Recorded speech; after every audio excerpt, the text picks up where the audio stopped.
नमस्कार, बहुत बहुत स्वागत आप सभी का क्लोजिंग कॉल्स में। तो बाजार में एक रिकवरी के मूड में तो बैंक्स दिखे आपको। आज प्राइवेट बैंक से पार्टिसिपेशन बेटर रही, लेकिन अब सपोर्ट स्मॉल कैप से जहां शुरुआत हुई और उसके बाद आपको sector wise IT, metal, PSE space यहां से सपोर्ट मिला। इनफैक्ट आप लार्ज कैप आईटी सेक्टर की मूव्स देखें तो चाहे वो इन्फोसिस हो, टीसीएस हो, विप्रो, सब में अच्छी मूव देखने को मिली।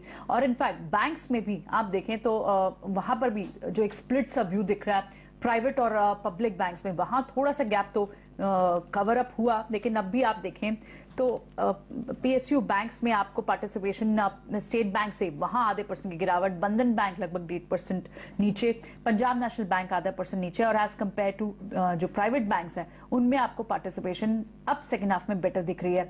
एक्सिस बैंक हो, कोटक महिंद्रा बैंक हो, आरबीएल बैंक हो, तो बैंक्स ही इस वक्त लगाट थे पिछले 2 दिन से जो आप देख रहे हैं, जहां पर हमने दबाव बनते हुए देखा तो वहां से थोड़ी सी रिकवरी ट्रेड्स को देखने को मिली। सपोर्ट मेटल जैसे स्पेसेस से, आईटी जैसे स्पेसेस से बाजार को मिला और जिसके बाद निफ्टी अच्छा खासा रिकवर भी हुआ है, लेकिन 18,800 के नीचे हैं और अपने सपोर्ट से वापस भी लौटा।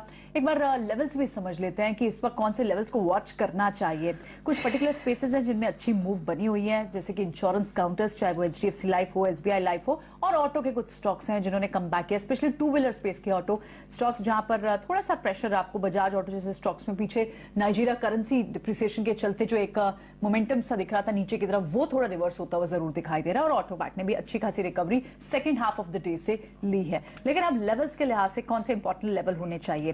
डिब्बी बड़े सपोर्ट से ही शायद आई थिंक बाउंस बैक हुआ है।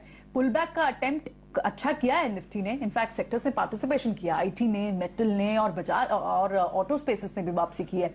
लेकिन बैंक्स अभी थोड़े से प्रेशर में अब भी हैं।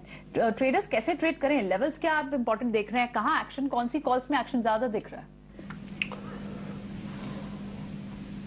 तो क्या सुबह ना मानसी ने एक क्वेश्चन पूछा था ट्रेंड के रिगार्डिंग, तो ट्रेंड तो बदला नहीं है, ट्रेंड तो बुलिश ही है, इसलिए आप देख पा रहे हैं उसका मोमेंटम आपको दिख रहा है।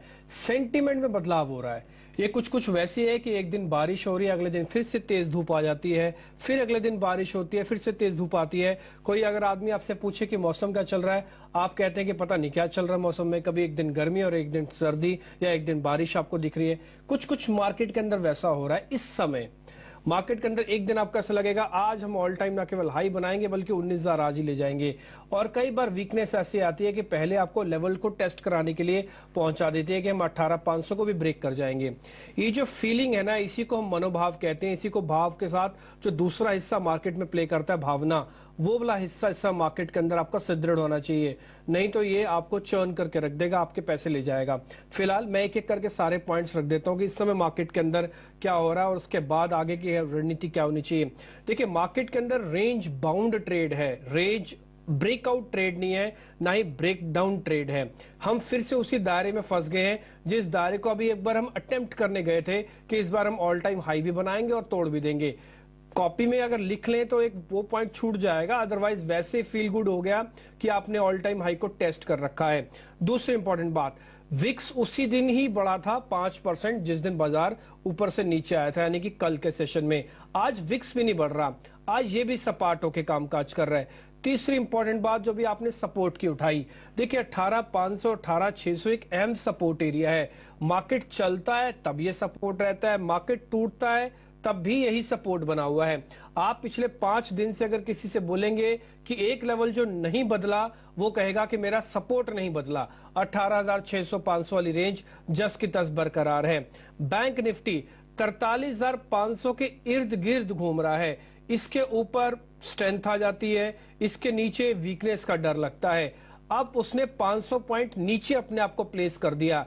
यही लेवल पहले 44,000 का था, आपने खूब फॉलो किया, खूब देखा कि 44,000 के ऊपर, 44,000 के नीचे। ये हम 500 पॉइंट अब नीचे आ चुके हैं। हम 43,500 के ऊपर स्ट्रेंथ, 43,500 के नीचे वीकनेस दिखेगी। एक और पॉइंट, अगर आज पूरा मार्केट देख रहे हैं तो बिल्कुल एक किताबी मार्केट है कि जैसे पहले चलता है, फिर थोड़ी प्रॉफिट बुकिंग होती है, साइडवेज हो जाता है। साइडवेज का बेस्ट एग्जांपल अभी आपकी स्क्रीन पे लिखा हुआ है।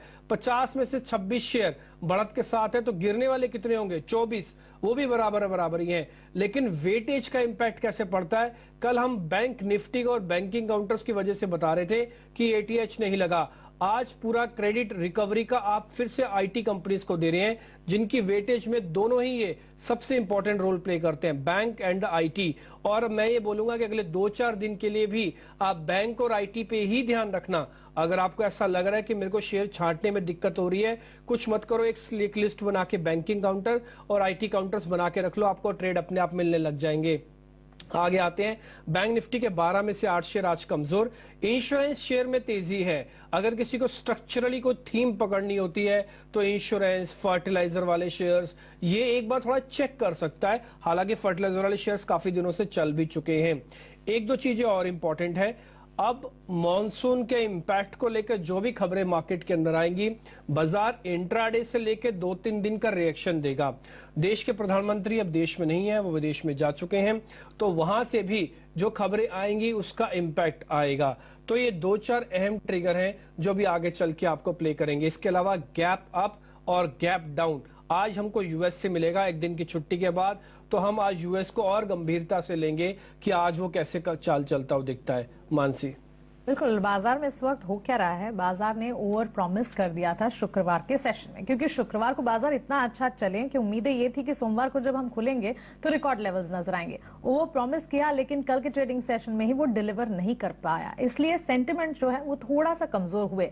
लेकिन अंडरटोन जो है वो अब भी बुलिश है, जिस तरह से डिम्पी बता रहे थे। और सीधे तौर पर अगर आप देखेंगे, देखते ही देखते बाजार में रिकवरी भी आ रही है और रिकवरी लगातार अटेम्प्ट हो रही है। निफ्टी देखिए 200 अंकों, ऑलमोस्ट 100 पॉइंट्स की रिकवरी देखता हुआ।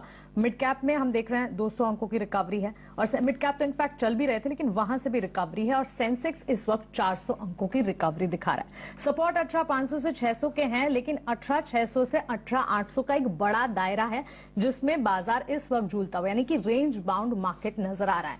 आइए इस रेंज बाउंड मार्केट में स्ट्रैटेजी क्या बिल्ड करनी है ये समझते हैं। हमारे साथ हमारी फंडामेंटल पैनल और साथ ही टेक्निकल एक्सपर्ट की पैनल जुड़ गई है, उनका स्वागत करते हैं। हमारे साथ विवेक है, विवेक कारवा फंडामेंटल एक्सपर्ट हमारे साथ जुड़े हैं। कपिल शाह और राजेश पालविया भी हमारे साथ जुड़ गए हैं। गुड आफ्टरनून जेंटलमैन, स्वागत है आपका 18 हाउस स्वदेश पर। Rajesh, will start with you. अभी मैं ऑप्शंस चेन देख रही थी और 18,750 की कॉल्स में बाइंग इस वक्त नजर आ रही है। सेंटिमेंट ऑफ कोर्स हमने देखा कल बाजार में कंसर्न्स थे, आज बाजार संभलते हुए दिखे हैं। इस वक्त strategy last hour of trade में, क्योंकि बाजार रिकवरी की तरफ लगातार बढ़ रहे हैं, क्या होनी चाहिए और स्टॉक्स कौन से आपकी तरफ से? गुड आफ्टरनून मानसी जी, गुड आफ्टरनून एवरीवन। सो देखिए, स्ट्रेटजी तो बाय ऑन डिप्स की है और मार्केट अपॉर्चुनिटी भी दे रहा है। जो हमने देखा पिछले 2-3 ट्रेडिंग सेशन से हायर साइड से थोड़ा सा मार्केट में एक प्रेशर भी देखने को मिला, लेकिन मार्केट में अगर हम देखें तो 18,700, 18,650 जो कि एक अच्छा पुट बेस है, उसको मार्केट अच्छे से रिस्पेक्ट करते हुए दिख रहा है। और वहीं से हमने देखा कि वापस से बाइंग एक्शन आज मार्केट में बनते हुए दिखी है। जैसा डिम्पी जी बता रहे थे कि थोड़ी धूप, थोड़ी छांव, थोड़ी बादल, ऐसा जो माहौल बना हुआ है वैसा ही है, लेकिन अल्टीमेटली बारिश तो होनी है। तो वैसे ही हमें भी लगता है कि यहाँ पे अब ऑल टाइम हाई तो लगना है। It's just matter of time कि एक दिन 2 दिन रुक के लगेगा या अगले हफ्ते लगेगा, लेकिन ऑल टाइम हाई की तरफ हम मार्केट को बिल्कुल बढ़ते हुए देखेंगे, क्योंकि जिस तरीके से सेक्टोरियल रोटेशन और सारी large cap, mid cap, small cap segment में एक अच्छा बाइंग का रुझान जो बनते हुए दिख रहा है, वो क्लियरली दिखाता है कि काफी अच्छा कॉन्फिडेंस लेवल है यहाँ पे अभी मार्केट में। और यहाँ पे न्यू ऑल टाइम हाई हम बहुत जल्द निफ्टी में देखने को मिलेगा। तो अभी हम बाय ऑन डिप्स की रणनीति रखेंगे। 18,620 के आसपास हमारे स्टॉप लॉस है। अपसाइड के टारगेट हम 18,900, 950 तक एक्सपेक्ट कर रहे हैं। सेम देखिए अगर बैंक निफ्टी में, तो बैंक निफ्टी में भी 43,400, 300 के आसपास एक अच्छा सपोर्ट बना हुआ है, जो कि एक अच्छा पुट बेस है। उसके आसपास से ही मार्केट ने आज भी एक अच्छा बाउंस बनाते हुए दिख रहा है। हालांकि हायर साइड पे अभी 44,000 एक मेजर रेजिस्टेंस जैसा काम करेगा बैंक निफ्टी के लिए, और जैसे ही वो लेवल क्रॉस होंगे तो एक बड़ी शॉर्ट कवरिंग रैली भी वहां से बनते हुए दिखेगी बैंक निफ्टी में। तो बैंक निफ्टी में भी सेटअप बुलिश ही है। बाय ऑन डिप्स की रणनीति बैंक निफ्टी में भी रखना है। बैंक निफ्टी में भी आप बुलिश व्यू रख रहे हैं। हमारे साथ कपिल भी हैं, उनसे भी एक बार टेक्निकल व्यू ले लेते हैं। कपिल, बताएं आप कैसे ट्रेड करेंगे? क्या आप यहां से लॉन्ग के, क्योंकि पुल बैक तो बाजार ने दिया है बिल्कुल, और जिसने पुल बैक निफ्टी पर लिया होगा उसको गेन्स भी होंगे। क्या बैंक निफ्टी पर भी पुल बैक आप इस वक्त प्ले करेंगे? क्योंकि पोजिशनिंग बहुत आधी है। कुछ बैंक्स, प्राइवेट बैंक्स पार्टिसिपेट कर रहे हैं, कुछ पब्लिक बैंक्स कर रहे हैं पार्टिसिपेट। सबसे पहले निफ्टी का हम व्यू यहाँ पे देख लेते हैं।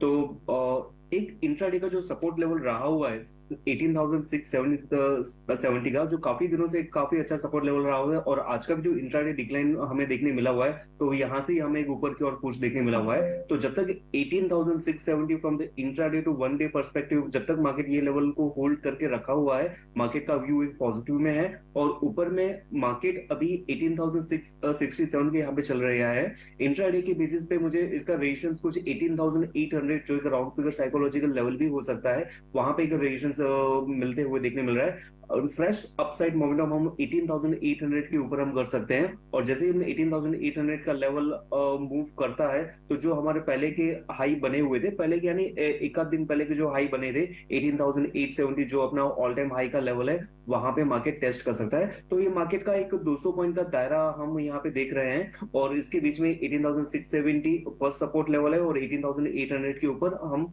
ब्रेकआउट देख रहे हैं। 18,670 का लेवल हमें यहाँ अगर ब्रीच करने के लिए देखने मिलता है, तो मुझे लगता है कि नेगेटिविटी या फिर शॉर्ट टर्म नेगेटिविटी इनिशिएट करनी चाहिए 18,670 के नीचे ही, और जैसे ही ये लेवल टूटता है, तो वैसे ही हमें 18,550 के लेवल का हमें देखने मिल सकता है। और रही बात बैंक निफ्टी की, तो बैंक निफ्टी का तो काफी टाइम से एक अंडर परफॉर्मेंस रहा हुआ है, लेकिन आज के दिन में कुछ बैंकिंग स्टॉक्स का ट्रैक्शन हमें देखने मिल रहा है। पीएसयू बैंक्स कल काफी चले थे, प्राइवेट बैंक्स नहीं चले थे, तो आज उसका थोड़ा सा इन्वर्स हमें देखने मिल रहा है। हालांकि टेक्निकली देखते हैं तो बैंक निफ्टी एक अपने जो lower band of consolidation patch है, जहां पे पहले भी 2 दफा बैंक निफ्टी ने बाउंस किया हुआ है, वो 43,400 का लेवल। तो आज के दिन में भी स्टॉक ने इंडेक्स ने यहाँ पे लो बना के थोड़ा सा ऊपर में बाउंस हमें देखने मिलता आ रहा है। तो बैंक निफ्टी में थोड़ा सा और पुश मुझे देखने मिले, उसकी गुंजाइश बनती हुई देखने मिल रही है। ओके, ठीक है। ये इंडेक्स का मोटा मोटी व्यू आपके दो एक्सपर्ट्स ने आपको बता दी, जो टेक्निकल्स और डेरिवेटिव्स दोनों को देखते हैं। फंडामेंटल एनालिस्ट के तौर पर विवेक जी हमारे साथ हैं। विवेक सर, पहले तो आपका बहुत शुक्रिया। हालांकि हम सिस्टमेटिकली तरीके से तो ये होता है कि टेक्निकल्स वालों से कॉल ले लेते हैं और स्टॉप लॉस और टारगेट के साथ बता देते हैं। आप हमको ना एक काम कीजिए, थोड़ा बदल देते हैं। आप हमको आज एक अच्छी इन्वेस्टमेंट वाली कॉल पहले बता दीजिए, ट्रेडिंग वाली कॉल फिर ले लेंगे। आप एक अच्छी इन्वेस्टमेंट वाली बढ़िया वैल्यूएशन वाली कॉल दे दीजिए शुरुआत में। स्टार्टिंग में फंसा दिया डिप्टी जी आपने। एनीवे, देखिए, अगर आप कॉल देखो स्टॉक स्पेसिफिक अगर मैं बात करूं, तो देखिए नाम इंडिया जो निप्पॉन एसेट मैनेजमेंट कंपनी है, वो मुझे बहुत अच्छी लग रही है, पर्टिकुलरली एचडीएफसी एएमसी के आज के रनअप के बाद। मतलब उधर आप अगर जाके देखो तो वैल्यूएशन बहुत सस्ता है, और करीबन ये 400 के ऊपर ट्रेड करता था, जो आज 250 के आजू बाजू ट्रेड कर रहा है। इनफैक्ट 248 में आज मैंने लिया है, तो वैल्यूएशन ठीक लग रहा है। और जो एसेट मैनेजमेंट कंपनी में हो रहा है, मुझे लग रहा है कि यहाँ से आपको ये अच्छा खासा रैली दिखा सकता है। ये लॉन्ग टर्म बेट रहेगा, मीडियम टर्म का नहीं रहेगा, ये थोड़ा सा लंबे समय के लिए आपको रखने पड़ेगा। तो सुपर कंपनी है, जापानीज कंपनी आज की दिन है, पहले रिलायंस म्यूचुअल फंड के नाम से जानी जाती थी। और जो कुछ भी कंपनी, क्योंकि हम लोग म्यूचुअल फंड्स में भी डील करते हैं काफी हेवी तरीके से, तो जो भी कंपनी में हो रहा है सब अच्छे के लिए हो रहा है, और मुझे लग रहा है कि इसका इफेक्ट आपको अगले 1 साल में देखने को मिलेगा। है डिम्पी के क्विक क्वेश्चन का क्विक आंसर विवेक की तरफ से। निप्पॉन लाइफ पर नजर रखे, फंडामेंटल आउटलुक यहाँ पर 3% तक की तेजी भी है, और साथ साथ इसके 3 महीने के चार्ट्स भी एक बार प्ले आउट करते हैं। स्टॉक ने किस तरह से रिएक्ट किया ये भी देखते हैं। और आइए अब हमारे टेक्निकल एक्सपर्ट्स उनका नजरिया क्या है बाजार पर और ट्रेडिंग आइडियाज क्या है वो भी समझ लेते हैं। निप्पॉन लाइफ आप देख रहे हैं करीब 20% की तेजी पिछले 3 महीनों में इस स्टॉक ने दिखाई है। Rajesh, will start with you, बताइए ट्रेडिंग आइडियाज क्या स्पॉट किया आपने? तो मानसी जी, पहला स्टॉक है क्यूमिंस इंडिया। स्टॉक एक सस्टेन्ड अप ट्रेंड यहाँ पे डिस्प्ले करते हुए दिख रहा है, और जिस तरीके से स्टॉक में series of high top higher bottom formation यहाँ पे हमने कांस्टेंट बेसिस पे देखे across all time frame, stock एक अप ट्रेंड में यहाँ पे बना हुआ है, ऑल टाइम हाई ट्रेजेक्ट्री में स्टॉक ट्रेड कर रहा है। पूरा सेक्टर ही एक अच्छी बाइंग का रुझान यहाँ पे पिछले कुछ हफ्तों महीनों से दिखा रहा है। क्यूमिंस इंडिया के अपसाइड के टारगेट हम एक्सपेक्ट कर रहे हैं 1960 से 1970 तक के, स्टॉप लॉस होगा 1855 का। जो दूसरा स्टॉक बाय करने की सलाह है वो है मेट्रो का।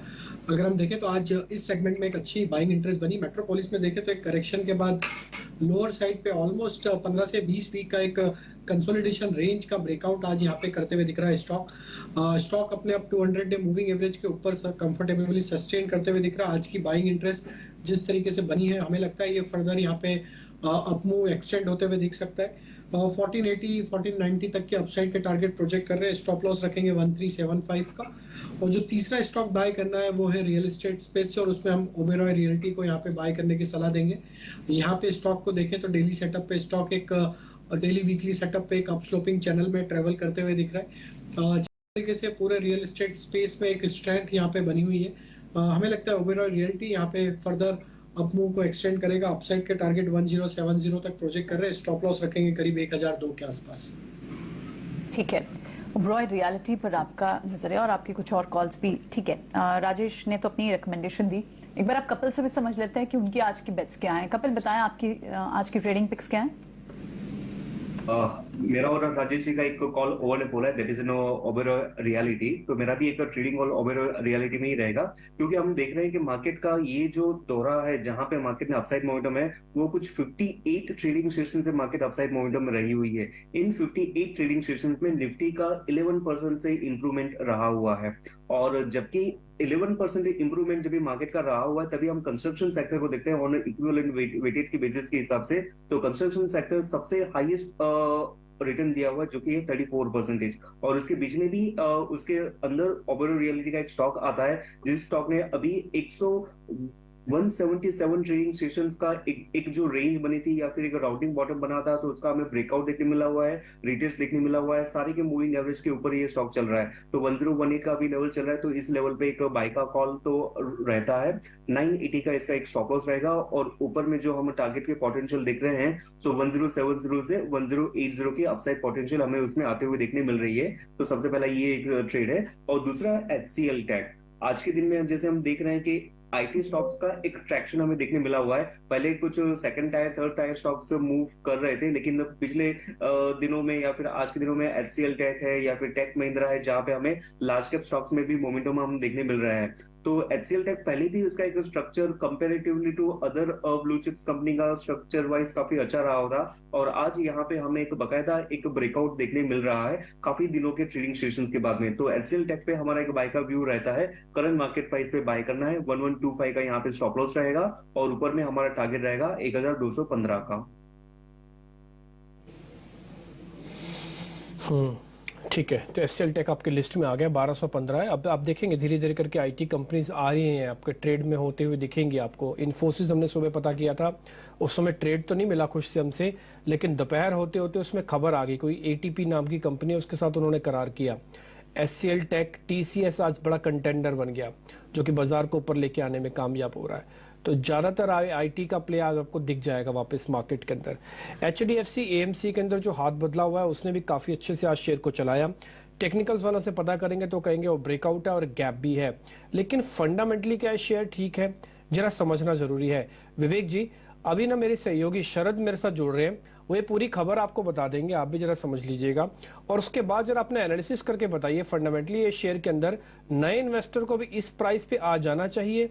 आपके सामने जरा पहले वो पूरी रिसर्च रखते हैं, और सहयोगी मेरे जुड़ चुके हैं शरद बताएं आप। जी बिल्कुल, HDFC AMC जो है फोकस में रहेगा, और यहाँ पे जो है शानदार तेजी स्टॉक में देखने मिल रही है। आज दिन में जो है ब्लॉक ट्रेड भी हो चुका है, जहाँ पे ऑलमोस्ट 10.2% स्टेक की जो है मूवमेंट देखने मिली है। और यहाँ पे हमारे सोर्सेस कह रहे हैं कि एबरडीन जो है, जो अपनी आखिरी ट्रांच है HDFC AMC में, उनको बेचे हैं। जो डील साइज था, हालांकि कल के प्राइसेस से 5% के जो है डिस्काउंट लेवल में था, और आगे जाते हुए स्टॉक में जो ये जो स्टेक सेल था, ये एक ओवरहैंग था, तो इसके कारण ये ओवरहैंग अब कंप्लीट हो गया है। और हाल ही में एबरडीन इन्वेस्टमेंट ने कंप्लीट एग्जिट जो HDFC लाइफ इंश्योरेंस में भी लिया, जहां पे उनको ऑलमोस्ट 15 गुना रिटर्न मिला था जब से वो जेवी में इन्वेस्ट किए थे साल 2000 में।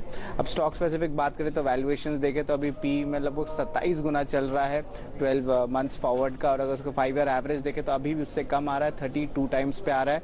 लेकिन आगे जाते हुए क्या अहम ट्रिगर है HDFC AMC के लिए, ये ज्यादा इंपॉर्टेंट होगा बताने के लिए। और आगे जाते हुए जो है जो टोटल एक्सपेंस रेशियो का इम्पैक्ट आएगा, वो जो है पास ऑन कर सकते हैं अपने एजेंट्स को, तो इसके लिए एक पॉजिटिव ट्रिगर रहने वाला। और जो HDFC और HDFC बैंक की जो मर्जर होने वाली है, उसके कारण दो अहम चीज होंगे। एक सबसे पहला होगा कि एक बड़ा लार्ज कस्टमर बेस मिलेगा, और दूसरा चीज होगा कि जो उनके काउंटर शेयर है HDFC बैंक से, जहाँ पे क्रॉस सेलिंग होती है प्रोडक्ट्स की, जैसे म्यूचुअल फंड का प्रोडक्ट रहता है जो बैंक में भी बिकता है उनके अलग अलग आर्म से, वो वहाँ पे भी जो है इंक्रीज होने वाली है। और आखिर में जो है लिस्टेड पीयर्स के अगेंस्ट देखा जाए तो कंपनी के ऑपरेटिंग प्रॉफिट्स हाईएस्ट हैं। विवेक सर, आपने भी सुन ही लिया होगा पूरा। अब जरा HDFC AMC पे अपनी राय आप दे दीजिए, ये दोनों के लिए, जिनके पास ऑलरेडी पोजीशंस है और जिनके पास पोजीशंस नहीं है। डिम्पी, देखिए, जिनके पास है, अगर मेरे पास होता तो मैं बात करता हूँ, अगर मेरे पास होता तो मैं इसमें जरूर प्रॉफिट बुक करता, क्योंकि AMC आज के दिन टॉप AMC में आ रहा है ये, और जो AUMs है फंड्स में, एक एक फंड में 30-30 हजार, 40-40 हजार करोड़ AUMs है। मुझे लगता है कि आगे चल के इनको बहुत डिफिकल्टी होगा परफॉर्मेंस दिखाने में, फंड्स परफॉर्मेंस। और अभी थोड़ी देर पहले जब आपने सवाल पूछा था कि क्या आप रेकमेंड करोगे, तो मैंने निप्पॉन एसेट मैनेजमेंट की बात की थी, जो ये अगर 28 PE पे चल रहा है तो वो आपको 21 PE पे मिल रहा है, और वो भी 3 लाख करोड़ AUM क्रॉस कर चुका है कंपनी, तो मुझे वो अच्छा लग रहा है। और भी अगर आपको मतलब जो कॉन्फिडेंस अगर बाजार में दे, तो एक और है UTI AMC, उसको देखिए, वो करीबन 19 की PE पे चल रहा है, और वैल्यूएशन वाइज इनफैक्ट निप्पॉन और HDFC भी सस्ते वैल्यूएशन पे आपको मिल जाएगा। मैं इसके लिए UTI का नाम ले रहा हूँ, क्योंकि जब भी चाहे वो NPS की बात हो या फिर जब मास रीच की बात हो, तो UTI एक सरकारी नाम के जैसे लोग लेते हैं। सरकारी नहीं आज के दिन वो कंपनी, फिर भी एक वो कॉन्फिडेंस कंपनी में दिखाता है। शेयर प्राइस 1100 पे चलता था UTI का, नीचे आके आज 700 पे है। मुझे लगता है कि आज भी एक वैल्यू बाय बनता है। तो HDFC कॉस्टली है, AMC शानदार है, कंपनी सब कुछ अच्छा है, हम लोग डील भी करते हैं उससे, लेकिन स्टॉक वाइज कॉस्टली लग रहा है, और UTI और नाम इंडिया में प्रेफर करूंगा। UTI AMC in comparison to HDFC AMC, और सही कहा आपने, इनफैक्ट इन्होंने इमेज जो क्रिएट किया उसके चलते एक रिच कल्चर है, इसी के चलते काफी हद तक अगर आप देखें रिटेलर्स का भी भरोसा बनता हुआ। लेकिन टाटा मोटर्स के चार्ट से एक बार देखते हैं कपिल। टाटा मोटर्स हम देख रहे हैं आज दिन के उच्चतम स्तर पर ट्रेड करता हुआ, 2-2.5% तक की तेजी है, और of course JLR turn around story तो है ही टाटा मोटर्स के लिए, जो कि एक बड़ा बेनिफिशियरी साबित होता दिख रहा है। PV स्टॉक की अगर बात करें, PV सेगमेंट के लिहाज से बेस्ट परफॉर्मिंग स्टॉक है टाटा मोटर्स, और साथ ही CV लीडरशिप भी, और JLR इलेक्ट्रिफिकेशन में भी इन्वेस्टमेंट्स की कई सारी खबरें हैं। तो फंडामेंटली ढेर सारे ट्रिगर्स हैं जो कि टाटा मोटर्स के लिए प्ले आउट भी हो रहे हैं। 580 के लेवल्स हैं, और ताजा ब्रोकरेजेस का माने तो 630 तक जा सकता है ये स्टॉक। आज की इस तेजी को कैसे खेला जाए कपिल? ओके, टाटा मोटर्स का बेसिकली इस महीने में तो हमें अभी तक का 10% का अपसाइड मोमेंटम तो देखने मिला ही हुआ है, और आज भी काफी दिनों के मोमेंटम तो उसका पॉजिटिव में रहा हुआ था। और हर एक बार जो इसका मोमेंटम आना, स्टॉक का पॉज लेना और फिर से स्टॉक का ऊपर जाना, वो काफी एक हेल्दी साइन भी होती है। जो इसके शॉर्ट टर्म मूविंग एवरेज हम देख रहे हैं, तो वो लगातार उसको पकड़ के ही स्टॉक चल रहा है, और आज के दिन में हमें एक छोटा सा 6-7 दिनों का जो रेंज था उसका हमें ब्रेकआउट भी देखने मिल रहा है। स्टॉक हालांकि एक रेजिस्टेंस लेवल के यहाँ पे आ गया है, लेकिन स्टॉक का ओवरऑल स्ट्रक्चर जैसे हम देखते हैं तो वहां पे ऐसा लग रहा है कि ये भी इसका ब्रेकआउट का हमें देखने मिल जाए, जो 580 का इमीडिएट हर्डल लेवल्स है, तो इसका जो ओवरऑल तो ऑप्टिमिज्म तो बनता ही है। एक झलक में एक ब्रॉडर पर्सपेक्टिव से, और काफी इंटरेस्टिंग चार्ट फॉर्मेशन इसका ईयरली चार्ट में बना हुआ है। मैं ये स्टॉक को तकरीबन 1996 से के चार्ट्स को यहाँ पे देखता हूँ, तो उसने 3 बार कुछ इस तरीके से साइकिल बनाई हुई है कि 6 साल के लिए नीचे रहा हुआ है, 6 साल के लिए ऊपर रहा हुआ है, फिर से 6 साल के लिए ऊपर रहा हुआ है, 6 साल के लिए नीचे रहा हुआ है। ये पैटर्न सिर्फ 2007-8 में काम नहीं आई थी, बाकी के 6 साल की इसकी एक साइकिल चल रही है। तो अभी का जो ये ईयर चल रहा है स्टॉक का, तो उसको ऑलरेडी 4 साल हो चुके हैं। तो from short term trading perspective stock में ब्रेकआउट तो है ही, और मुझे आने वाले 2 साल बेस्ड ऑन जिस तरीके से इसकी साइकिल बनी हुई है, 2 से 2.5 साल में भी टाटा मोटर्स का परफॉर्मेंस काफी अच्छा रहे, वैसे मेरी एक टाइम वाइज सिमेट्री बैठती है यहाँ पे। बहुत अच्छे से आपने पूरा रैशनल समझाया, टाटा मोटर्स के लेवल्स और टाइम फ्रेम्स की भी बात की। लेकिन एक पर्टिकुलर स्टॉक है और इस स्पेस में लगातार मूव है, किसी न किसी वजह से स्पेस फोकस में रहता है, और वो है ऑटो एंसिलरी। लेकिन ऑटो से रिलेटेड, और ये स्पेस डायरेक्टली ऑटो एंसिलरी नहीं है, पर ऑटोस को केटर करता है, और आज 20% सर्किट लगा हुआ है, और वो स्टॉक है सुब्रोज का। ये ट्रक के केबिन्स के लिए AC बनाते हैं। क्या ऐसी खबर आई है कि जिसके चलते सुब्रोज में आज 20% का अपर सर्किट शुरू से ही, सुबह से ही लगा हुआ है, एंट्री पॉइंट का मौका ही नहीं मिला। पूरी खबर हमें सृष्टि समझा रही है, सृष्टि से समझते हैं। बताइए सृष्टि। जी हाँ, बिल्कुल।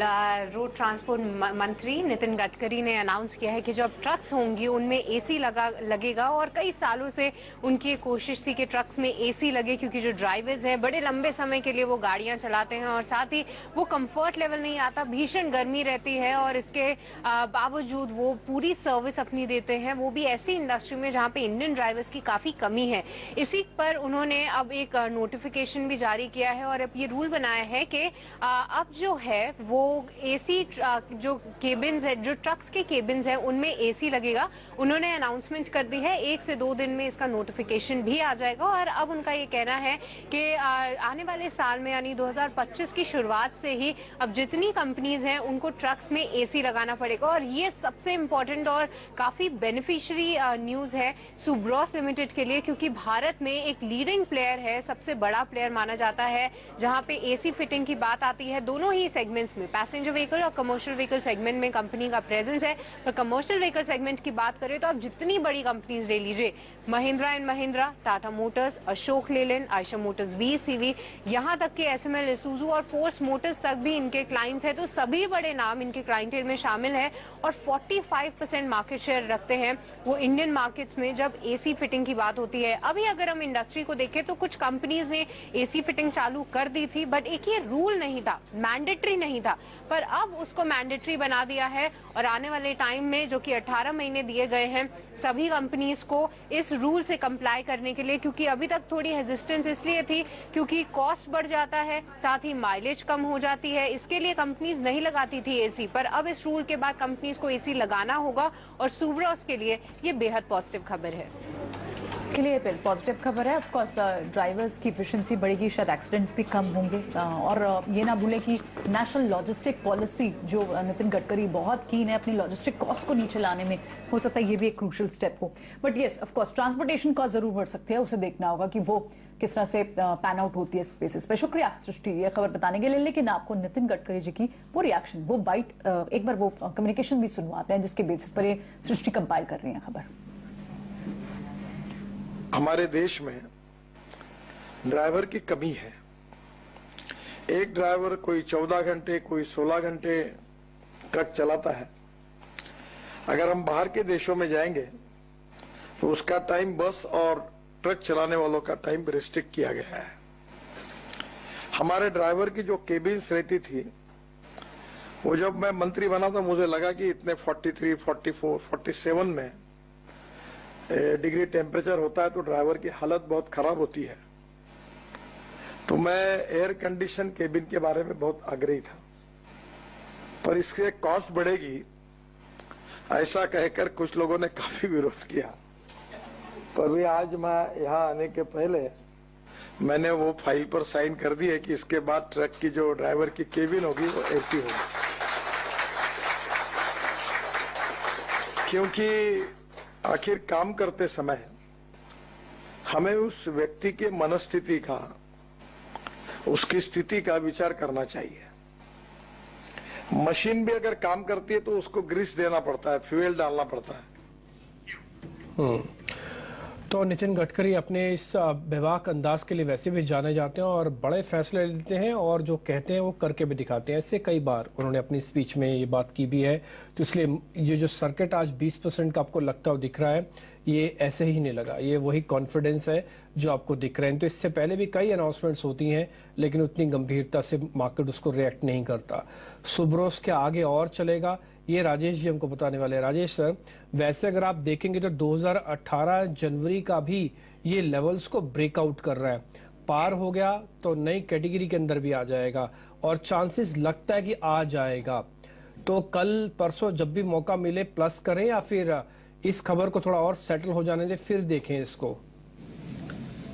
देखिए डिम्पी जी, काफी स्ट्रॉन्ग ब्रेकआउट बना है और जिस तरीके से स्टॉक अपर सर्किट लॉक है और बायर का इंटरेस्ट बिल्कुल बना हुआ है यहाँ पे, हमें लगता है कि कल के सेशन में भी ये फर्दर एक्सटेंड होगा। और आज का जो ब्रेकआउट हुआ और आज की जो क्लोजिंग है करीब 430 के ऊपर अभी ये सस्टेन रहेगा, तो इसका नेक्स्ट टारगेट जो बन सकता है वो करीब 470-500 की तरफ भी आते हुए दिख सकता है।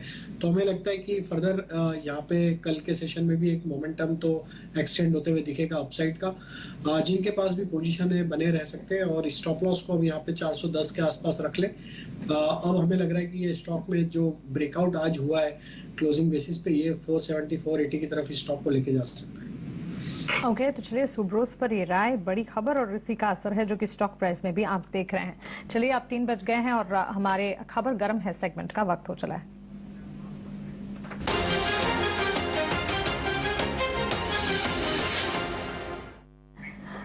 डीलिंग रूम चेक लेकर शरद है हमारे साथ। गुड आफ्टरनून शरद, बताइए कौन से स्टॉक पर आज खबर गर्म है? जी बिल्कुल, फोकस में जो है रहने वाला है एफले इंडिया, और यहाँ पे हमारे डीलर से बात हुई है जहाँ से पता चला है कि एक बड़ी इंश्योरेंस कंपनी जो है यहाँ पे स्टेक एक्वायर कर रही है। अब याद रखिए, कंपनी में ऑलरेडी जो एग्जिस्टिंग इन्वेस्टर्स है वो बड़े दिग्गज इन्वेस्टर्स है, जैसे कि ICICI Pru Life, Aberdeen, Malabar India fund और निप्पॉन लाइफ म्यूचुअल फंड। अब इसके अलावा याद रखिए जीएनसी की पोर्टफोलियो जो बनाते हैं एम्बिट, उनमें भी ये कंपनी शामिल है। कंपनी का एक टर्न अराउंड स्ट्रैटेजी का भी ऐलान हो सकता है। अब ये जो है टर्न अराउंड स्ट्रैटेजी रहने वाली है उनकी डेवलप्ड मार्केट्स के लिए। लेकिन क्या अहम ट्रिगर्स है स्टॉक के लिए, उस पर फोकस करते हैं। तो यहाँ पे जो है recently mobile app marketing company को अक्वायर किया गया था एक, और इसके अलावा FY24 की अगर एस्टिमेशंस की बात करें तो मैनेजमेंट जो एक्सपेक्ट करे कि रेवेन्यू 20% से तक हो सकता है, और जो एबिडा आंकड़े हैं, आप ऑर्गेनिक लीजिए इनऑर्गेनिक बिजनेस लीजिए, सब जो है 20% के ऊपर रह सकते हैं। इसके अलावा जो है कंपनी टारगेट कर रही है हायर वैल्यू और हायर मार्जिन प्रोडक्ट्स में आगे जाते हुए, और वैल्यूएशंस भी थोड़े फेवरेबल ज़रूर है क्योंकि 2022 के हाई से जो स्टॉक लगभग 19% अभी भी करेक्टेड लेवल्स पे है। ओवरऑल भारत की जो एड इंडस्ट्री की बात करें तो यहाँ पे लगभग 15% का इजाफा 2023 में देखा जा सकता है, जो ऑलमोस्ट $12.6 बिलियन हो सकता है। और 2028 में सिर्फ डिजिटल एड्स के बारे में बात करें तो वो जो है $28 बिलियन टच कर सकता है। अब मैं एड्स के बारे में इसलिए बोल रहा हूँ क्योंकि ये जितने ऐड के जो पोर्टफोलियोज होते हैं उस पे जो है ये सर्विसेज देती है एड टेक पे, तो इस पे जो है डिजिटल रेवोल्यूशन पे जो है इस थीम पे एफले को जरूर मार्क करके रखिएगा। बिल्कुल शरद, शुक्रिया ये खबर हमें बताने के लिए। एफल इंडिया स्टॉक में 5.25% तक की तेजी तो है ही। इंश्योरेंस कंपनियों की तरफ से बाइंग नजर आ रही है, और ये रीसेंट एक्विजिशन और डिजिटल ट्रांसफॉर्मेशन की जो खबरें हैं वो तो ताज़ा है। लेकिन इसके अलावा भी राजेश जी आपसे राय जानना चाहेंगे। ऑलमोस्ट डेट फ्री कंपनी है, पॉजिटिव क्वार्टर पिछला भी रहा और आने वाले क्वार्टर्स में भी एक्सपेक्टेड है कि अच्छे रिटर्न्स दिखाएगी, और on a CAGR basis company ने काफी अच्छे रिटर्न्स दिए हैं, करीब 54% सालाना आधार पर रिटर्न्स दे रही है कंपनी। क्या राय होगी एफल इंडिया पर? 5.5% तक की तेजी है। तो मान लीजिए करेक्शन के बाद स्टॉक पे 7th कंसेक्यूटिव वीक है जहाँ पे stock higher high low formation बनाते हुए दिख रहा है, और आज के मूव के बाद स्टॉक ऑलमोस्ट अपने 200 डे मूविंग एवरेज को निगोशिएट करते हुए दिख रहा है। तो स्ट्रेंथ तो यहाँ पे पिछले कुछ हफ्तों में लौटते हुए दिखी है। स्टॉक एक अप स्लोपिंग चैनल में ट्रेवल करते हुए दिख रहा है डेली वीकली टाइम फ्रेम पे। हमें लगता है यहाँ से फर्दर मोमेंटम एक्सटेंड होते हुए दिख सकता है। हायर साइड पे 1140 1160 की तरफ इसके टारगेट आते हुए दिख सकते हैं। तो जिनके पास पोजीशन है बने रहना चाहिए। स्टॉप लॉस यहाँ पे होगा करीब 1045 के आसपास। एफल इंडिया पे आप स्टॉप लॉस के साथ ट्रेड करें, ठीक है। लेकिन आज पिरामिड एंटरप्राइज यहाँ पर अच्छी खासी मूव है, और इनफैक्ट 5.5% की मूव है। PEL पिरामिड एंटरप्राइज को लेकर आते हैं। इस स्टॉक में बात ये की जा रही है कि शायद इनके कुछ डिस्ट्रेस्ड लोन्स हैं, डिस्ट्रेस्ड एसेट्स हैं, लोन एसेट्स हैं जिन्हें शायद कोई बायर मिल सकता है, और जिसके चलते आज अच्छी खासी मूव 6% की मूव है पिरामिड एंटरप्राइज पर। एक बार एक फंडामेंटल व्यू लेते हैं इस पर। विवेक, आप क्या व्यू रखते हैं पिरामिड स्टॉक पे? आप देखें ना तो दोनों अलग अलग हैं। अब पिरामिड एंटरप्राइज हो, पिरामिड फार्मा हो, फार्मा में भी रिटेल का इंटरेस्ट काफी इंस्टीट्यूशन का जब से इन्होंने अपना राइट्स इशू किया, और वहां पर आप देखें MSCI रीजिक में भी वो काउंटर था। अब एंटरप्राइज में भी मूव आनी शुरू हो गई है। कुछ इनके जो इश्यूज हैं, अगर ये डिस्ट्रेस्ड लोन एसेट्स की बात हो रही है, उनके लिए बायर आ जाता है तो there should be a good picture for pyramid. कैसे देख रहे हैं आप?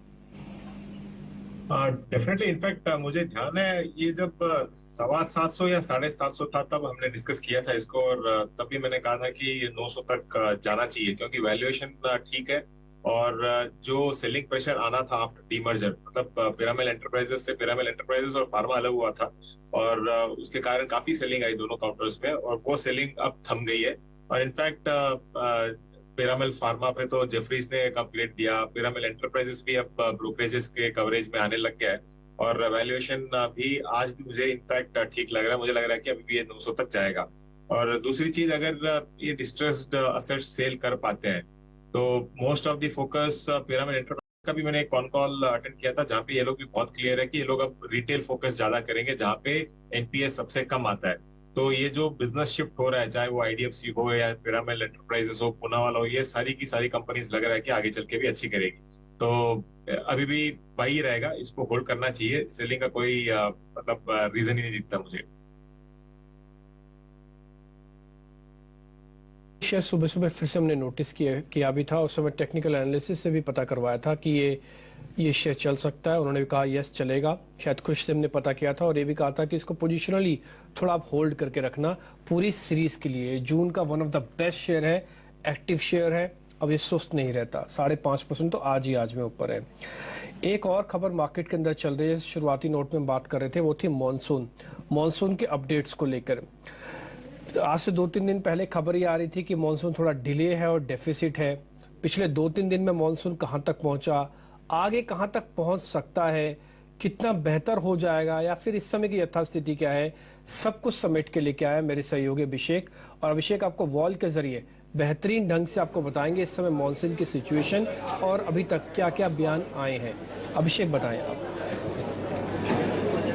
शुक्रिया डिम्पी। देखिए, मानसून का सभी को इंतजार है और बारिश नहीं हो रही है, थोड़ी सी दिक्कत हो रही है, लेकिन जो कमेंट्स आ रहे हैं मौसम विभाग की तरफ से, इसके अलावा स्काईमेट जो कि निजी मौसम एजेंसी है, वो थोड़े से उत्साहजनक जरूर है।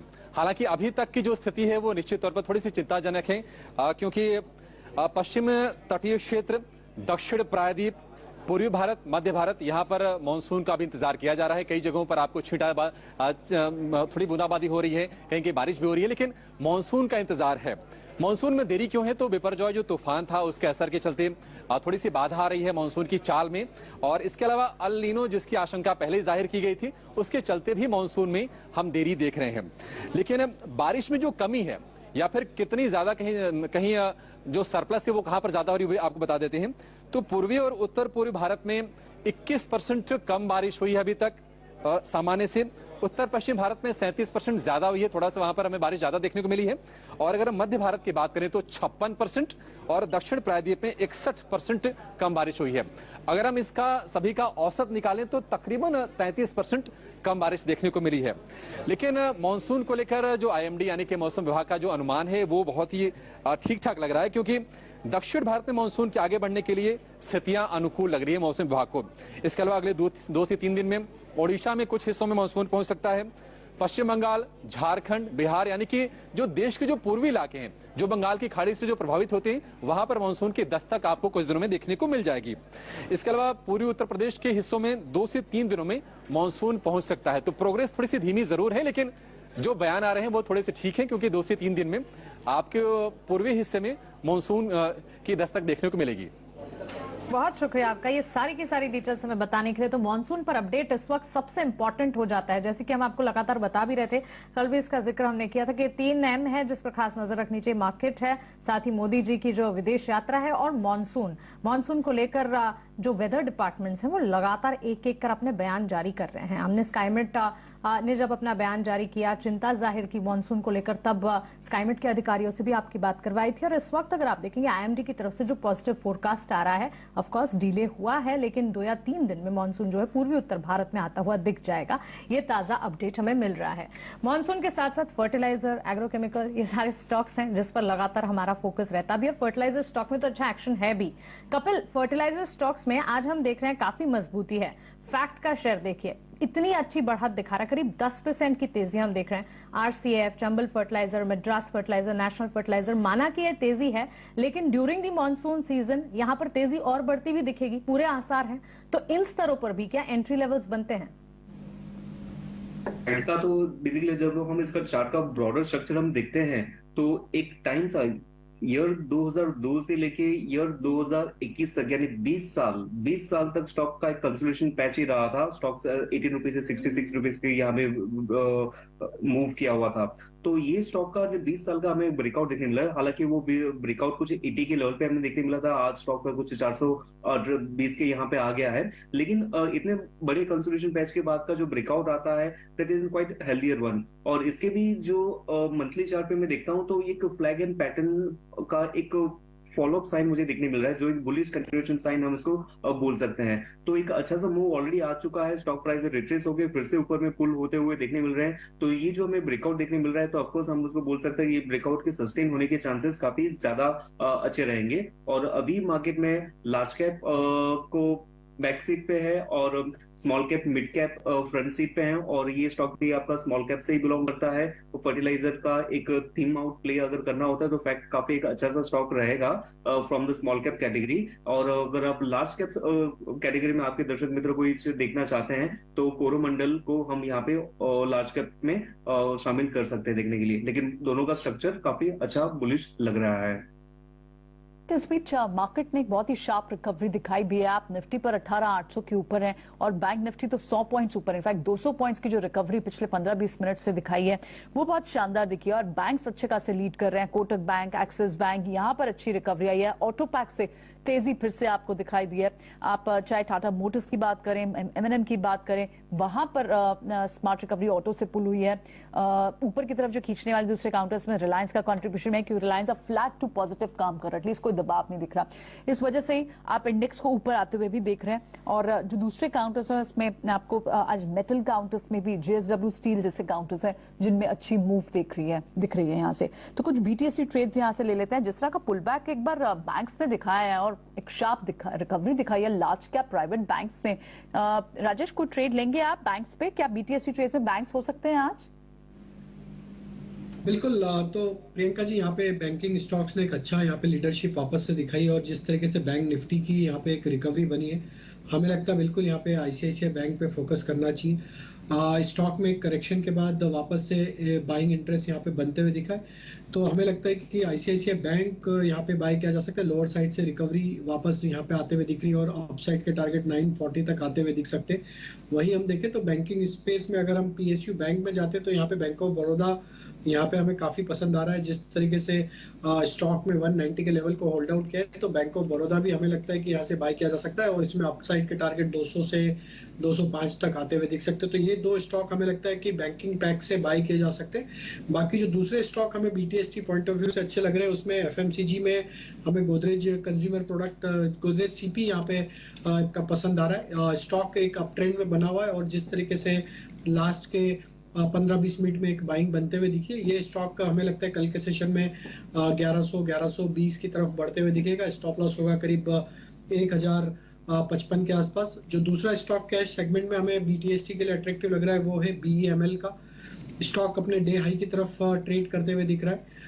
हमें लगता है BEML में जिस तरीके से वीकली सेटअप पे ब्रेकआउट हुए हैं, यहाँ पे नेक्स्ट टारगेट इसका 1700 की तरफ भी बढ़ते हुए दिख सकता है। तो BEML बाय करने की सलाह 1596 के स्टॉप लॉस से। इससे पहले क्या हो रहा था कि एक दिन बैंक चल रहे थे तो IT दूर था, जिस दिन IT चलता उस दिन बैंक दूर हो जाता। तो होता क्या था कि आप ऑल टाइम हाई से आके भी वापस खिसक जाते थे। लेकिन जो आज की रिकवरी है उसके अंदर डबल इंजन की सरकार जिसे कहते हैं ना, वो लगती हुई दिख रही है। आज IT का तो दबदबा है ही, TCS, इन्फोसिस जैसे शेयर्स तो चल ही रहे हैं, साथ ही कुछ बैंकिंग प्ले वापस आया है जैसे एक्सिस बैंक। इस समय बैंक निफ्टी को करीब वो 50 पॉइंट दे रहा है, कोटक महिंद्रा बैंक। और आपको ये दोनों बैंक को तो पता ही है, ये टिपिकली खासकर कोटक महिंद्रा बैंक तो बैंक निफ्टी की मिरर इमेज भी बोलते हैं काफी सारे ट्रेडर्स को कि कोटक देख लो या बैंक निफ्टी देख लो, आपको एक जैसा दिखेगा। अगर आप बैंक निफ्टी का भी चार्ट कोटक के बाद देखेंगे आपको क्लियर पिक्चर वैसी निकल के आएगी। खैर आगे बढ़ते हैं अब जरा, क्योंकि आज की क्लोजिंग बहुत इंपॉर्टेंट है, सिर्फ 65 पॉइंट दूर है फिर से ऑल टाइम हाई से। अगर आज सब कुछ ठीक रहा, US की ओपनिंग अच्छी हो गई, तो आप कल गैप के साथ ऑल टाइम हाई की जो कसक रह गई थी 6-7 पॉइंट की, वो भी पूरी होते हुए दिखेंगे। तो रियल मायने में आज मंगलवार का दिन मंगलमय मार्केट के लिए साबित होता हुआ दिख रहा है। HDFC बैंक को क्या करें, BTST करें? Rajesh sir, HDFC bank BTST? बिल्कुल डिम्पी जी किया जा सकता है, क्योंकि बैंकिंग फाइनेंशियल ने वापस से यहाँ पे एक अच्छा मोमेंटम बनाया है और HDFC बैंक एक करेक्शन के बाद एक अच्छे सपोर्ट के आसपास ट्रेड करते हुए दिख रहा है। 1590 इसके एक अच्छे सपोर्ट एरिया है, उसके आसपास से आज बाउंस बना है। तो हमें लगता है कि यहाँ पे एक रिस्क टू रिवॉर्ड के हिसाब से काफी फेवरेबल है। अपसाइड में हमें लग रहा है 1640 तक की अपसाइड यहाँ पे आते हुए दिखेगी। स्टॉप लॉस होगा 1590 का। HDFC बैंक पर ये राय आपको मिलती हुई। सरकार का उस हर सेक्टर पर फोकस है जहां पर डेवलपमेंट दिख रहा है और आने वाले दिनों में भी विकास की गति जो है बढ़ सकती है, जैसे कि रेल इंफ्रा, रोड इंफ्रा। थोड़ी देर पहले नितिन गडकरी जी को भी हम सुन रहे थे, सुब्रोस के मैनेजमेंट, सुब्रोस पर जो खबर आई उसके ठीक बाद। लेकिन इसके अलावा एविएशन एक स्पेस है जिस पर भी लगातार सरकार की नजर है। और आज ताजा खबर आई है, विवेक, इंटरग्लोब एविएशन फोकस में रहा। आज सुबह ही एक खबर थी, इंटरग्लोब और एयरबस के बीच जो बड़ी डील हुई और एयरबस को करीब 500 नए एयरक्राफ्ट्स का ऑर्डर भी मिला। इसके ठीक बाद second half of the market में हमने एविएशन मिनिस्टर ज्योतिरादित्य सिंधिया के बयान को भी सुना और उनका भी ये कहना था कि एक माइलस्टोन एविएशन इंडस्ट्री के लिए होगा, क्योंकि खास तौर से मार्केट शेयर मार्जिन्स में आने वाले दिनों में बढ़ोतरी देखने को मिलेगी। इस खबर के लिए कुछ रिसर्च है जो कि हमारे सहयोगी ने की है, वो रिसर्च हम आपके सामने पहले रखते हैं। उसके बाद विवेक, आपसे मैं इंटरग्लोब एविएशन पर आपका फंडामेंटल आउटलुक जानना चाहूंगी। सौमित से पहले इस खबर से जुड़ी सारी की सारी डिटेल्स और कैसे ये इंडिगो के लिए एक पॉजिटिव मूव हो सकता है समझते हैं। सौमित, आप बताइए। तो करीब 500 एयरक्राफ्ट का ऑर्डर दिया था इंडिगो ने एयरबस को और ये सबसे लार्जेस्ट ऑर्डर, सिंगल परचेस का ऑर्डर है ग्लोबल एविएशन इंडस्ट्री में। बट इसके डिलीवरी को फिर भी टाइम है 2030 से 2035 के बीच में 500 एयरक्राफ्ट की डिलीवरी की ऑर्डर एक्सपेक्टेड है। अब इसमें A320 भी होगी जो शॉर्ट हॉल रूट्स के लिए यूज किया जाता है और A321 भी होगी जो लंबे रूट्स के लिए भी, लंबे ट्रैवल वाले रूट्स के लिए भी यूज किए जाते हैं। अब इसकी पोटेंशियल प्राइस अगर हम देखें तो करीब $50 बिलियन है, ये MRP है। बट चूंकि इतना बड़ा प्लेन का ऑर्डर है, इस पे डिस्काउंट्स भी लगेंगे और करीब जो एक्चुअल प्राइस कंपनी को पड़ सकता है वो करीब $25 बिलियन की एक्सपेक्टेड है। अब इस बड़े प्लेन के ऑर्डर के बाद अगर आप देखेंगे तो इंडिगो का जो आउटस्टैंडिंग प्लेन ऑर्डर है वो करीब 977 के आसपास हो जाता है और इसके बाद का जो नंबर है वो लगभग आधा है और वो है एयर इंडिया का 470 एयरक्राफ्ट का, जो कि अभी हाल ही में उन्होंने दिया था बोइंग और एयरबस को दोनों को मिला के। और इंडिगो का अगर आप देखेंगे तो 977 एंटायरली एयरबस के पास ही है। उसके बाद आ जाता है स्पाइसजेट जिसका 129 एयरक्राफ्ट का ऑर्डर है।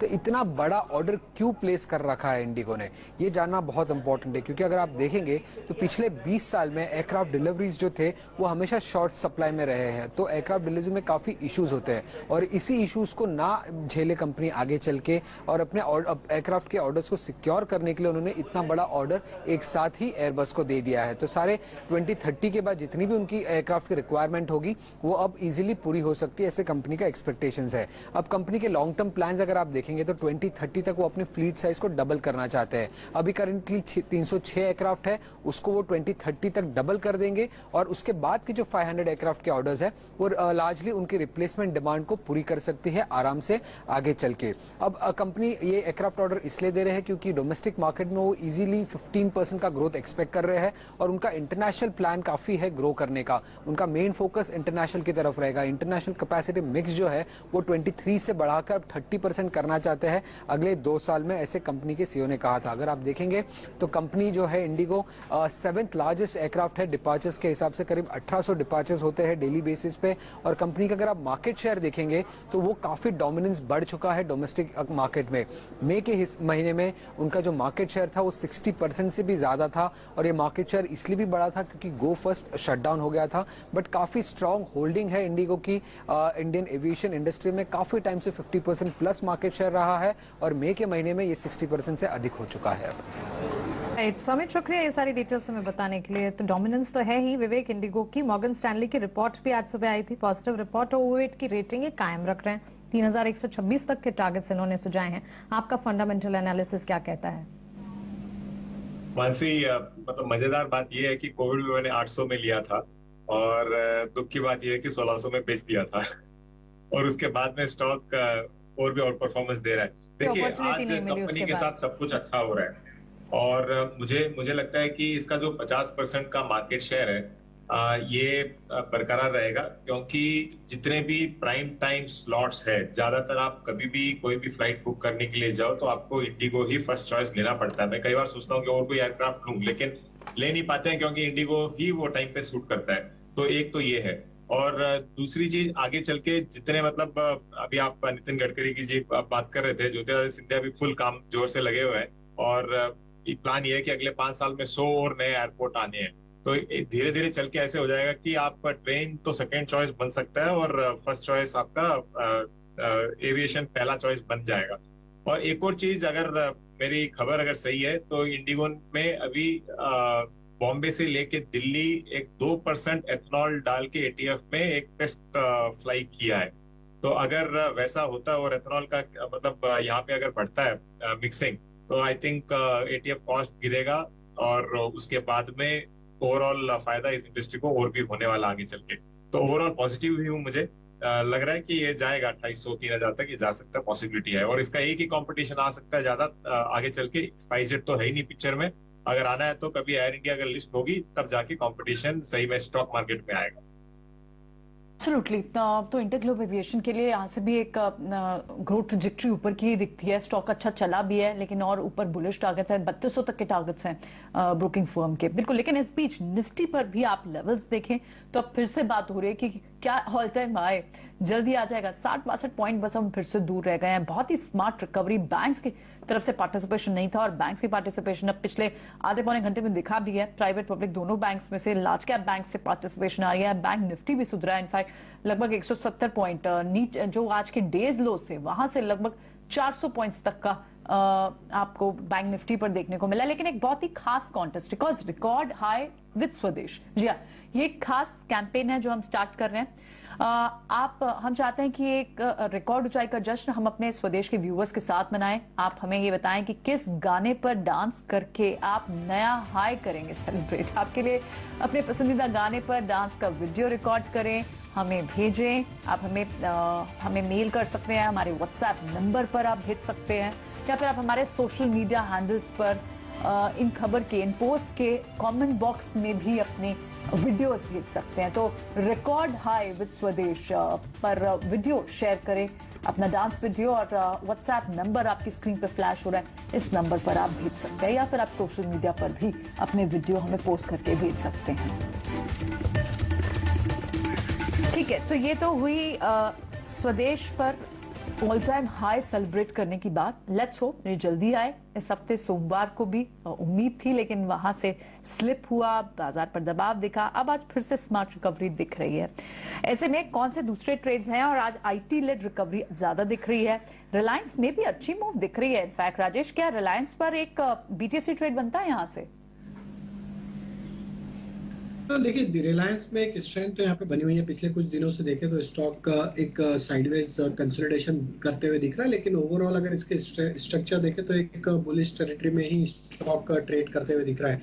2500 के ऊपर स्टॉक कंफर्टेबली देखें तो ये सेकंड वीक है जहाँ पे होल्ड आउट करते हुए दिख रहा है।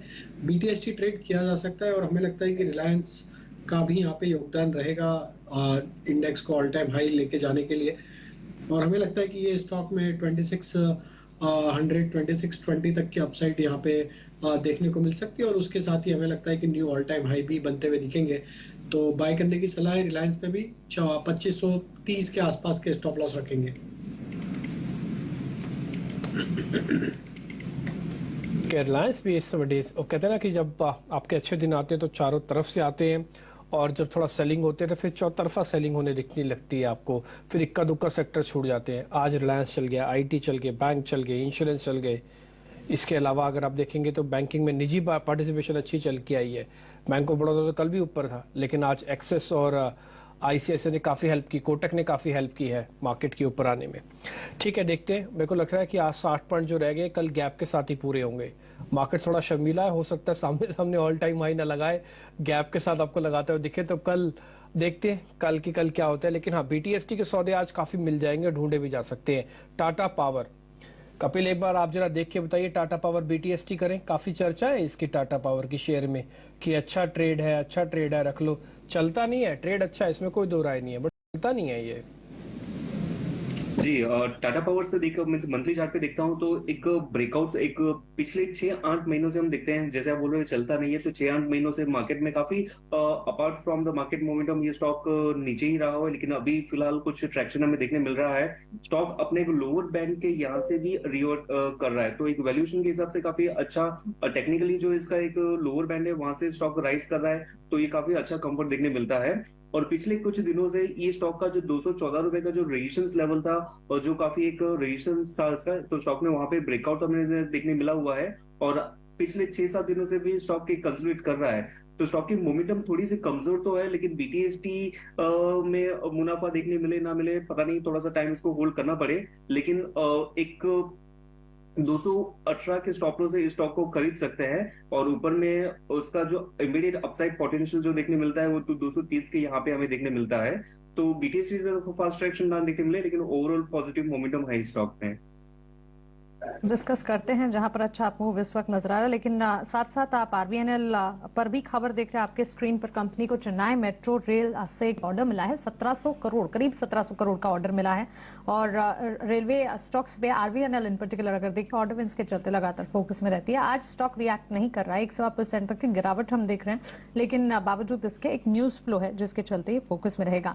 आरईसी पीएफसी, राजेश जी साथ साथ चलते और आज भी साथ साथ चल रहे हैं, अच्छी मजबूती के साथ ट्रेड हम देख रहे हैं। आरईसी के चार्ट्स को पुल अप करते हैं, वहां पर भी तेजी है और साथ ही पीएफसी में भी अच्छी तेजी के साइंस, करीब 4% की तेजी आरईसी में नजर आ रही है और 159-160 के लेवल्स पर ये ट्रेड करता हुआ, और पीएफसी जो है वो भी करीब 4% की तेजी दिखा रहा है। बीटीएसटी के कैंडिडेट सही है जा रहे हैं बिल्कुल। आरईसी में काफी स्ट्रॉन्ग बाइंग इंटरेस्ट बना और एक अपने मल्टीपल सप्लाई जोन का ब्रेकआउट भी यहाँ पे होते हुए दिखा है, तो बीटीएसटी बिल्कुल करना चाहिए। स्टॉक में एक फ्रेश ब्रेकआउट यहाँ पे प्ले आउट होते हुए दिख रहा है। 166 168 तक की अपसाइड आते हुए दिख सकती है बीटीएसटी पॉइंट ऑफ व्यू से। स्टॉप लॉस होगा करीब 157 हाफ का।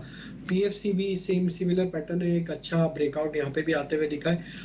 201 के स्टॉप लॉस से यहाँ पे भी बाय करने की सलाह है और अपसाइड में 210 212 तक की अपसाइड हमें लगता है पीएफसी भी कंटिन्यू करते हुए दिखेगा।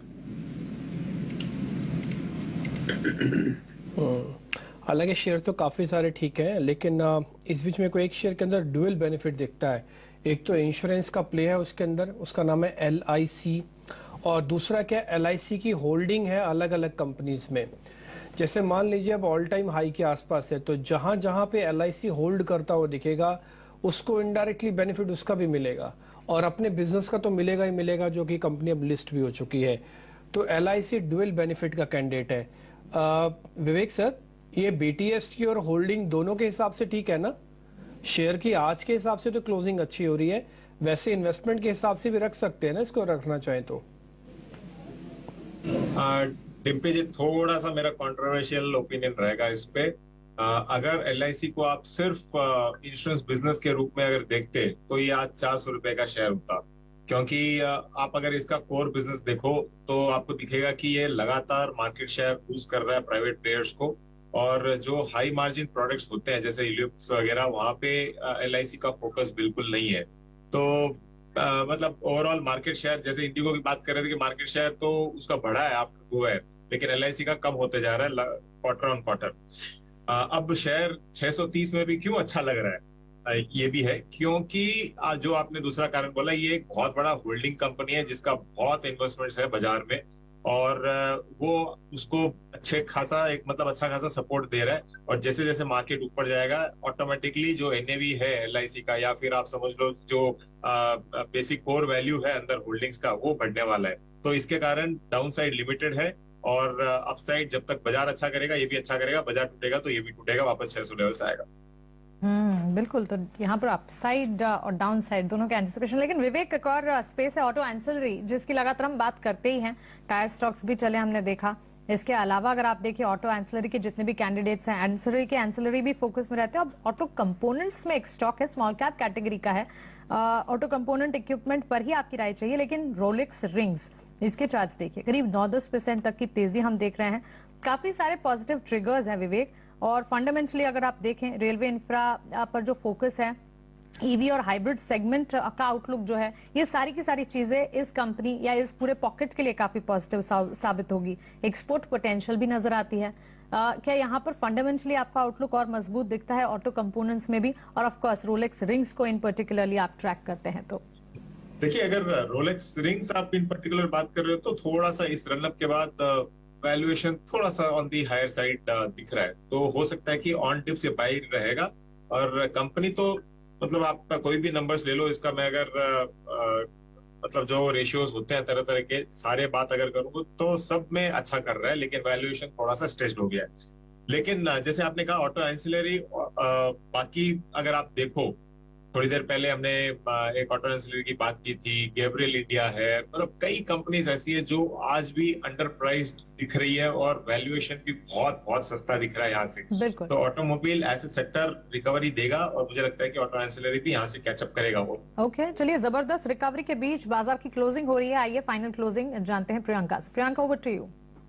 बिल्कुल, देखिए बाजार में लास्ट आवर में तो आपको शॉर्ट कवरिंग का ट्रेंड दिखाई। 18,800 के ऊपर निफ्टी भी गया, सस्टेन हो रहा है 80 पॉइंट्स तेजी के साथ। बहुत तेजी से शॉर्ट्स कवर हुए हैं और इनफैक्ट आप कॉल राइटिंग भी देखें तो भले 18,900 19,000, क्योंकि 18,900 थोड़ा रेजिस्टेंस तो है, लेकिन नीचे की पुट राइटिंग भी हो रही है 18,800 की। तो यानी एक बेस बन रहा है, 18,800 एक बेस के तौर पर दिख रहा है, उसके ऊपर हम क्लोज भी हो रहे हैं। सो यू नेवर नो, कल आपको एक गैप अप के साथ ही ओपनिंग दिखे। आज दिन भर में ट्रेड कहां से हुए? रिवर्स तो ट्रेड हुए, क्योंकि आज ऊपर की तरफ जो तेजी में लेकर आए सेक्टर्स वो थे आईटी, मेटल, ऑटो में तेजी आई और उसके बाद हमने देखा इंडेक्स को ऊपर आया। टॉप गेनर्स जो है वो भी इन्हीं स्पेसेस से हैं। HCL टेक टॉप गेनर, उसके अलावा इंश्योरेंस काउंटर में अच्छी मूव है। HDFC लाइफ आज दूसरे दिन भी, आपको तीसरे दिन इफेक्ट तेज दिख रहा है। उसके अलावा जब दूसरे जो ऑटो पैक्स से काउंटर्स थे उसमें आयशर मोटर्स, टेक महिंद्रा, इनमें तेजी आई। आईटी के दूसरे काउंटर्स में से विप्रो थे टॉप 5 गेनर्स में। बैंक्स में एक्सिस बैंक जैसे स्टॉक से तेजी आई, कोटक महिंद्रा बैंक से तेजी आई, प्राइवेट पब्लिक बैंक से, लार्ज कैप बैंक से तेजी आई, जिसके चलते हमने देखा कि आपको अच्छी मूव दिखी। इनफैक्ट रिलायंस भी हरे निशान में कन्वर्ट हुआ और इसीलिए इंडेक्स पर आपने एक मोमेंटम, निफ्टी को आपने टर्न अराउंड देखा और बैंक निफ्टी भी नीचे से पुल बैक पूरा अटेम्प्ट हुआ। लगातार थोड़े से जो रहे या फिर प्रॉफिट बुकिंग, क्योंकि कल बजाज ट्विंस में अच्छी मूव थी तो वहां पर आज प्रॉफिट बुकिंग होती हुई दिखाई दी। थोड़े से फार्मा काउंटर्स, टाटा कंज्यूमर जैसे काउंटर्स में अच्छी खासी मूव है, वो लूजर्स थे। टॉप लूजर में सन फार्मा जैसे काउंटर्स टॉप लूजर है। इसी तरह से अगर आप मिड कैप की बात करें तो वहां पर भी काफी एक्शन था। इनफैक्ट जिन स्टॉक्स में बड़ी मूव दिख रही है, Piramal enterprise, Shriram finance, HDFC EMC, खबरों के जरूर दम पर यहाँ पर एक्शन है लेकिन इनमें मूव थी। पिरामिल एंटरप्राइज में आपको 6% तक की मूव दिखाई। श्रीराम फाइनेंस में TPG ने अपनी पूरी स्टेक ऑफलोड किया, उसके आगे बायर्स थे। कल से लेके अब तक में लगभग 15% से ज्यादा स्टॉक चल चुका है। HDFC EMC में आज इनफैक्ट अबदिन के स्टेक के अगेंस्ट वहां पर एक मोमेंटम पॉजिटिव दिखाई हुआ।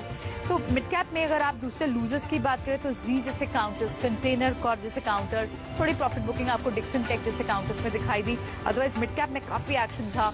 डायग्नोस्टिक काउंटर्स से डॉक्टर लाल पाथलाब जैसे काउंटर्स ऊपर आए, बालाकृष्ण जैसे काउंटर्स में अच्छी मूव थी। पावर स्पेस में आपको REC जैसे काउंटर्स में अच्छी मूव दिखाई दी। सो ओवरऑल लास्ट आवर में तेजी बढ़ी है, शॉर्ट कवरिंग का ट्रेंड हुआ और नीचे की राइटिंग, नीचे की पुट्स में राइटिंग से एक बेस बनता हुआ दिखाई दिया और हमने देखा कि बाजार ऊपर आया 18,800 के ऊपर और इनफैक्ट बैंक्स ने भी सपोर्ट किया, जिसके चलते ओवरऑल एक अच्छा शॉर्ट कवरिंग का बाउट हमें देखने को मिला। फिर से अब हम ऑल टाइम हाई से कुछ 50-60 पॉइंट्स ही दूर हैं, उनकी बात हो रही है और लगभग 70 पॉइंट्स दूर होंगे इस लेवल पर अगर बात करें तो। फिर से अब बात हो रही है कि वॉच आउट करना होगा इस हफ्ते में किस दिन आ सकता है ऑल टाइम हाई। फिलहाल कल यूएस मार्केट से किस तरह मदर मार्केट है वो वहां से कोई संकेत नहीं थे क्योंकि वहां मार्केट्स बंद थी, लेकिन आज यूएस मार्केट से संकेत होंगे और कल ग्लोबल एनवायरनमेंट कैसा होगा उसे वॉच आउट करना होगा। लेकिन हम अपने इंपॉर्टेंट सपोर्ट के ऊपर है। विक्स भी थोड़ा फिर कूल ऑफ हुआ और हमें कंफर्टेबल लेवल के ऊपर 18,800 के ऊपर क्लोज होते हुए जा रहे हैं। फिलहाल शो को यहीं रैप अप करेंगे। हमारे सारे एक्सपर्ट्स का शुक्रिया। हमारे साथ आज विवेक थे, राजेश थे और कपिल शाह थे। तीनों का ही बहुत बहुत शुक्रिया। आज समय भी आपने स्ट्रैटेजी हमारे व्यूअर्स के साथ डिस्कस की। मुझे दीजिए इजाजत, कल सुबह ओपनिंग है फिर होती है आपसे मुलाकात। नमस्कार।